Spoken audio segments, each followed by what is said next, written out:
प्रश्न तुमचे, उत्तर आमचे. अचूक, निर्भीड आणि सडेतोड.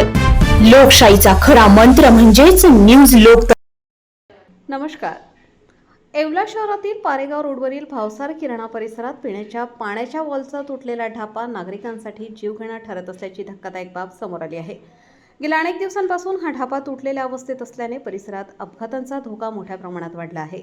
विशेषतः रात्रीच्या वेळी वाहन चालकांना हा खड्डा न दिसल्याने वारंवार अपघात घडत आहेत.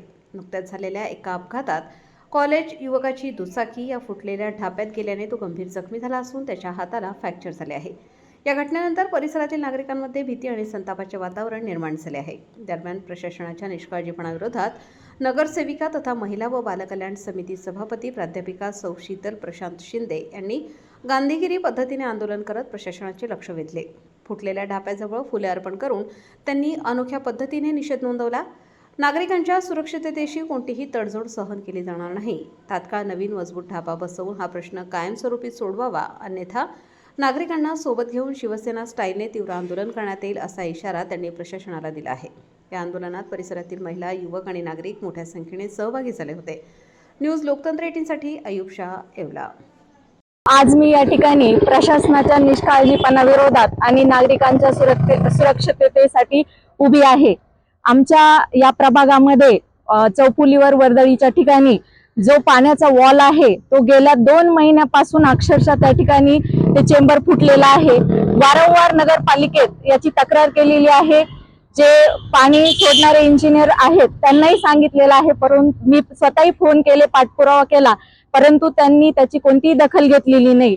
आणि विशेष म्हणजे जे रस्त्यावरचं सांडपाणी आहे ते त्या चेंबरमध्ये जातं आणि पाईपलाईनद्वारे ते नागरिकांच्या घरात पोहोचतंय अशी नागरिकांची तक्रार आहे.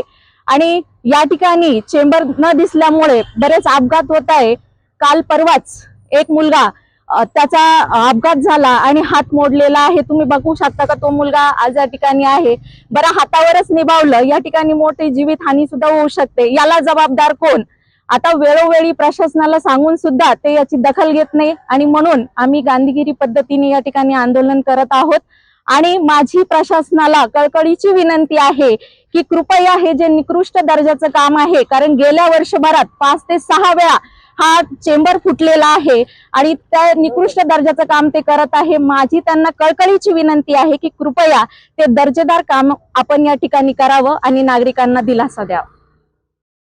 परवा रात्री जात असताना मोटरसायकलीवरून लाईट गेलेली होती. तर लाईट गेलेली असताना खड्डा मला दिसला नाही. त्यात माझा पडून हात तुटलेला आहे.